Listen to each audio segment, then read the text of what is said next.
Balzer and Bray and Harper Audio present MapMaker by Lisa Moore Ramée, performed by Nile Bullock.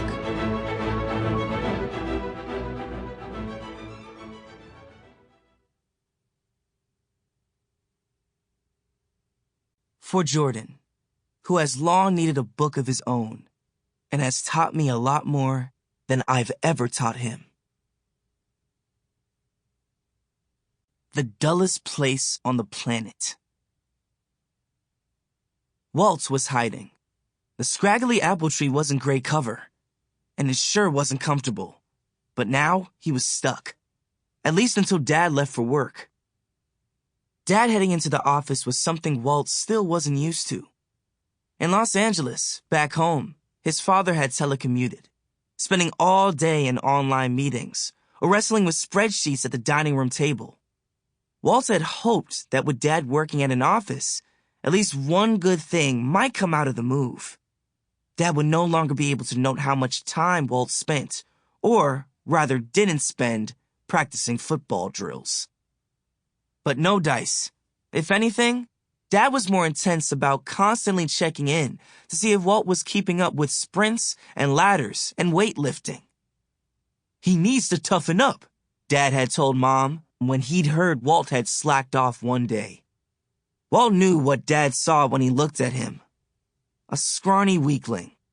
And yeah, sure, Walt had gotten a little sad when Dad announced they were moving. Maybe there had been tears. But that didn't mean Walt was overly sensitive like Dad thought. He was just unhappy. Blackbird Bay was the dullest place on the planet. And all Walt's friends were back home in L.A. Who wouldn't be bummed about that? And now Dad wanted to make it worse. Hiding was the best plan. But that's all Walt could think to do. At least until Dad left for work.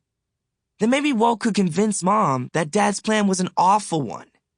There had to be some way of getting out of the pain and agony Dad wanted to put in his future. The yard sprawled out below him, and Walt surveyed it as if it were a map. Large beige house that looked exactly like all the other beige houses in the development. 4 wide concrete steps leading down from the back porch door.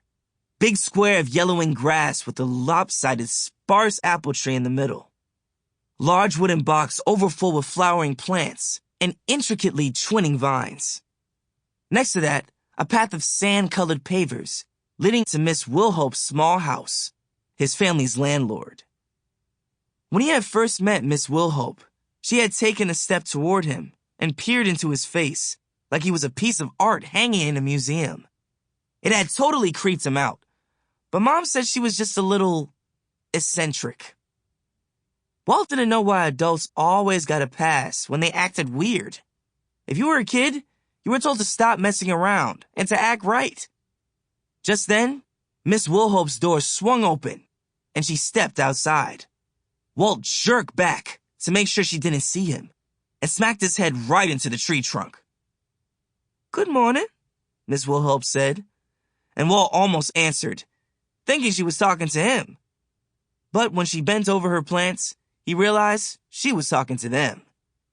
She brushed her hand over the top of the flowers and leaves like she was petting a dog, and then pulled some small clippers out of her pocket. "Pruning is good for you. It will help you grow."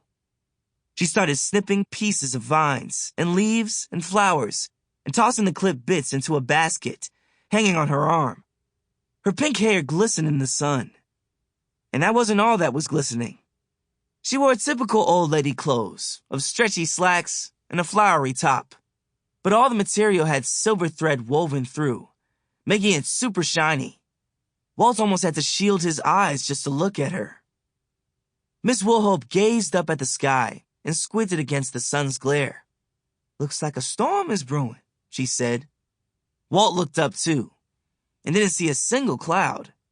"You're coming along nicely. Shouldn't be long now." Then she dusted her hands together and went back inside, her basket swinging perkily. Walt was almost certain. Sample complete. Ready to continue?